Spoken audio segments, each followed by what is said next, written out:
जवान जय जवान जय किसान। आज यहाँ पर आए हुए सभी 365 गांव के हमारे किसान बंधु, प्रधान और इस बड़े ही सुंदर ढंग से जितनी बात हम शब्दों में बयान नहीं कर सकते, उससे भी अधिक बात हमारे रागनी लोक गायक श्री मांगेराम अत्री जी ने कही है। एक बार जोरदार तालियों के साथ उनका स्वागत अभिनंदन करेंगे। आज की इस ऐतिहासिक किसान बिल माननीय प्रधानमंत्री नरेंद्र मोदी जी के द्वारा जो किसान बिल संसद में पास हुआ है, प्रधानमंत्री जी को हार्दिक आभार धन्यवाद करने के लिए दिल्ली के सभी गांव से यहां पर सभी किसान भाई यहां आए हुए हैं। मैं सबसे पहले भारतीय जनता पार्टी कार्यालय में उनका स्वागत अभिनंदन करता हूं, वंदन करता हूं और इसके साथ ही साथ हमारे बीच में हमारे दिल्ली प्रदेश के बहुत ही कर्मठ और सभी कार्यकर्ताओं के साथ लगातार संवाद करने वाले ऐसे आदरणीय संगठन महामंत्री आदरणीय सिद्धार्थन जी हैं।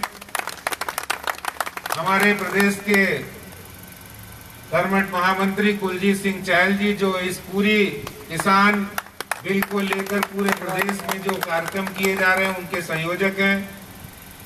हमारे इस पूरे किसानों से संबंधित जो कार्यक्रम है उसमें रागनी के कार्यक्रम के पूरे संयोजक प्रदेश के उपाध्यक्ष भाई सुनील यादव जी हैं और पूरे दिल्ली प्रदेश में किसानों के बीच में अलग जगाने का काम, ग्रामीणों में अलग जगाने का काम करने वाले ऐसे विनोद सहरावत जी जो किसान मोर्चा के प्रदेश अध्यक्ष हैं।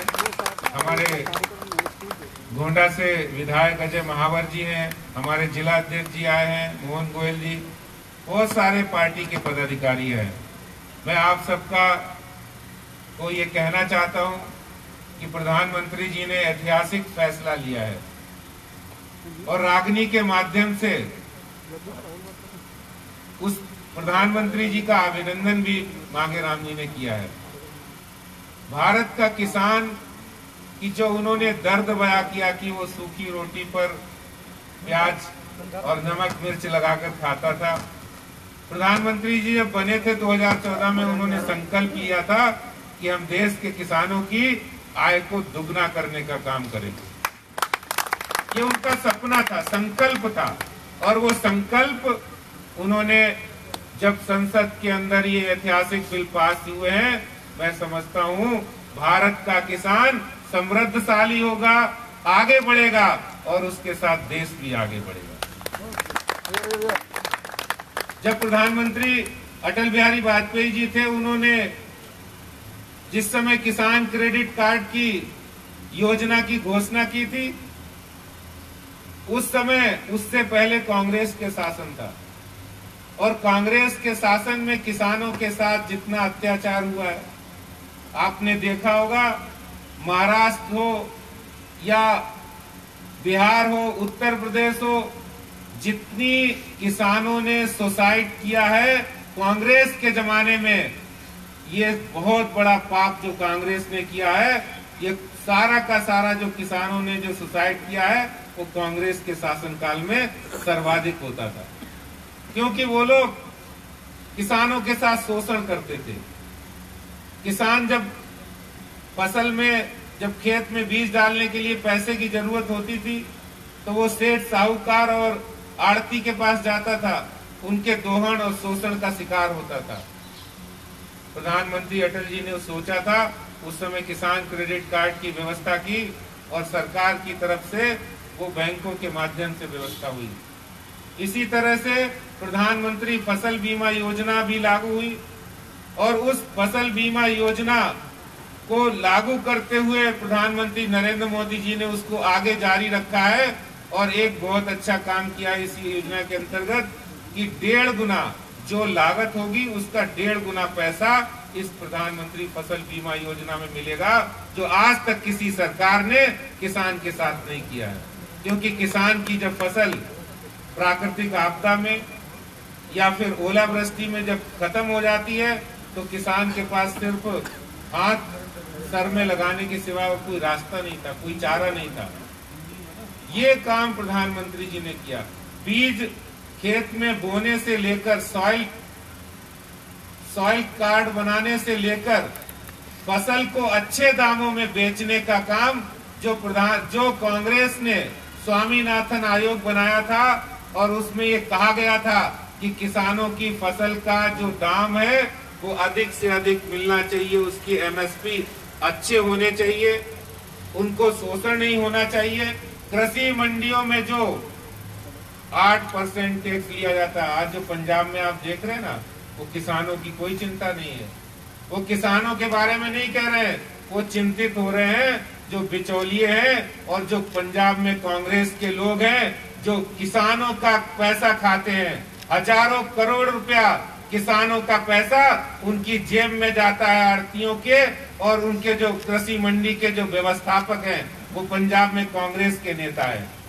उनका दर्द उन्हें हो रहा है, जो हजारों करोड़ रुपया उन्हें नहीं मिलेगा। क्योंकि जो खेती इस बिल के अंदर व्यवस्था है, किसान अपनी खेती का जो अपनी उत्पाद का अपनी फसल का वही खेत में ही उसकी व्यवस्था होगी, उसको वहां ले जाने की जरूरत है, मंडी में ले जाने की जरूरत नहीं है। उसका माल वहीं बिकेगा, उसकी फसल वहीं बिकेगी और अच्छे से अच्छे दामों में बिकेगी। ये प्रधानमंत्री जी ने फैसला किया है, ये इस बिल के माध्यम से किया। तो मैं आपको बताना चाहता हूँ। और एक और दिल्ली के अंदर जो हालात केजरीवाल सरकार ने किसानों और ग्रामीणों के लिए कर रखे हैं, मैं तो अभी जब अब आपके साथ बहुत जगह रूबरू हुआ, बातचीत की, ऐसी समस्याएं यहाँ। कल मैंने जब एक प्रेस कॉन्फ्रेंस की, आपको बता के सुनते हुए दुख होगा कि जो आजादपुर मंडी है वहां पर 96 कमरे किसान भवन के रूप में बने हैं कि कोई भी किसान जब वहां मंडी में अपना सामान बेचने आएगा तो उसको सस्ते दामों पर, यानी लगभग 85 रुपए में कमरा और 27-28 रुपए में उसको भोजन की थाली मिलती थी। ये व्यवस्था पहले जारी थी, लेकिन केजरीवाल सरकार आने के बाद ये व्यवस्था समाप्त कर दी, खत्म कर दी है। इतना बड़ा घोटाला किया है आजादपुर मंडी में, किसानों के पैसे से इकट्ठा किया हुआ 400 करोड़ की एफडीआर 400 करोड़ की एफडीआर इसलिए है कि किसान जब यहाँ आएगा तो उसको खाने के लिए, उसको रुकने के लिए इंतजाम होगा और उसके दामों में सब्सिडी होगी। आपको सुन के आश्चर्य होगा, आम आदमी पार्टी के वहाँ विधायक है, उनके पवन शर्मा, उनके 4 होटल हैं। वहाँ का जो आजादपुर मंडी का चेयरमैन है, उसके वहाँ पर व्यवस्थाएं, और उन्होंने वो कमरे बंद करके अपनी प्राइवेट व्यवस्थाएं की हैं। वहाँ किसान दुगने चौगने 20 गुने दामों पर जाकर उनको मजबूर होना पड़ता रुकने के लिए। ये आम आदमी पार्टी सरकार का असली चेहरा है, जिनके सांसद किसानों के लिए वहाँ झूठा प्रचार करते हैं और संसद में जिस तरह का व्यवहार करते हैं सबने देखा होगा। और जो एक बहुत बड़ी बात, अभी मैं जगतपुर गया था, वहाँ के एक हमारे प्रधान जी बोले कि गिरदावली ये सरकार का दायित्व है, रिस्पॉन्सिबिलिटी है, रेवेन्यू रिकॉर्ड में होता है कि किसान जो फसल करता है वो गिरदावली में चढ़ती है। आप वो नहीं चढ़ा रहे हो, किसान को किसान का दर्जा नहीं दे रहे हो, जिसके कारण से म्यूटेशन नहीं हो रही है जगह की। अगर कोई उत्तराधिकारी बदलता है तो म्यूटेशन नहीं हो रही दिल्ली सरकार में। और आज दिल्ली के किसानों को, दिल्ली के ग्रामीणों को जितनी परेशानी, जितनी मुश्किलों का सामना इस सरकार में करना पड़ रहा है, मैं आपसे कहना चाहता हूं, दिल्ली में भारतीय जनता पार्टी ने तय किया है, दिल्ली के 365 गांव की लड़ाई, किसानों की लड़ाई, ग्रामीणों की लड़ाई भारतीय जनता पार्टी अंतिम दम तक लड़ेगी। और इस केजरीवाल सरकार को हम बताएंगे कि हमारे प्रधानमंत्री जी ने जो किसानों के लिए ऐतिहासिक बिल पास किए है, और इसके बाद भारतीय जनता पार्टी दिल्ली के किसानों के लिए, दिल्ली के ग्रामीण क्षेत्र के विकास की लड़ाई लड़ेगी। बहुत बहुत धन्यवाद। आप लोग यहाँ आए, आपका बहुत बहुत स्वागत है, अभिनंदन है। मैं मांगेराम अत्री जी का विशेष रूप से अभिनंदन करता हूँ। इन्होंने जो अपनी गायन शैली से, अपने कीर्तन से, रागनी से इतना अच्छा समा बांधा है, और वो बात जो हम शब्दों में नहीं कह सकते वो गाने के माध्यम से ज्यादा समझ में आती है। मैं मांगेराम जी का भी बहुत बहुत स्वागत अभिनंदन करता हूँ। धन्यवाद। जय जवान जय किसान, जय जवान जय किसान। बहुत बहुत धन्यवाद। बहुत बहुत धन्यवाद अध्यक्ष जी। ये दिल्ली देहात हमेशा भारतीय जनता पार्टी के साथ रहा है और हमेशा रहेगा। मैंने आदरणीय अध्यक्ष जी से और माननीय संगठन महामंत्री से प्रार्थना की थी कि 18 तारीख एतवार में, संडे, एतवार, रविवार इस एक जो है ना पंचायत होगी, विशाल पंचायत, और ये दिखा देना है केजरीवाल को और कांग्रेसियों को एक हिंदुस्तान का किसान माननीय नरेंद्र मोदी जी के साथ है, वहां बड़ी से बड़ी संख्या में पहुंचना है। अब किसान बिल समय बताऊं, समय 10 बजे रहेगा। किसान बिल से खुश होकर जो हमारे देश के प्रधानमंत्री जी ने पेश किया, पास किया, कानून बनाया, इसी बिल से खुश होकर कांग्रेस के बुराड़ी से ब्लॉक अध्यक्ष श्रीमान नरेंद्र जी जो पूर्व सैनिक है, वो भारतीय जनता पार्टी और नरेंद्र मोदी जी की विचारधारा से जुड़ रहा है, भारतीय जनता पार्टी में शामिल हो रहे हैं। मैं उनसे प्रार्थना करता हूँ अध्यक्ष जी से कि उनको शामिल करें। आप सभी से प्रार्थना है जोरदार तालियों से नरेंद्र जी का भारतीय जनता पार्टी में स्वागत करें। अरे क्या कर रहे हैं? तालियां बजाइए तो जोरदार।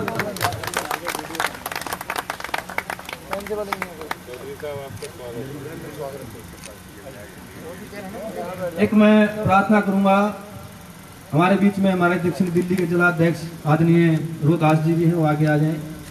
मैं प्रार्थना करूंगा नरेंद्र जी से तो वो कुछ अपने शब्द रखें।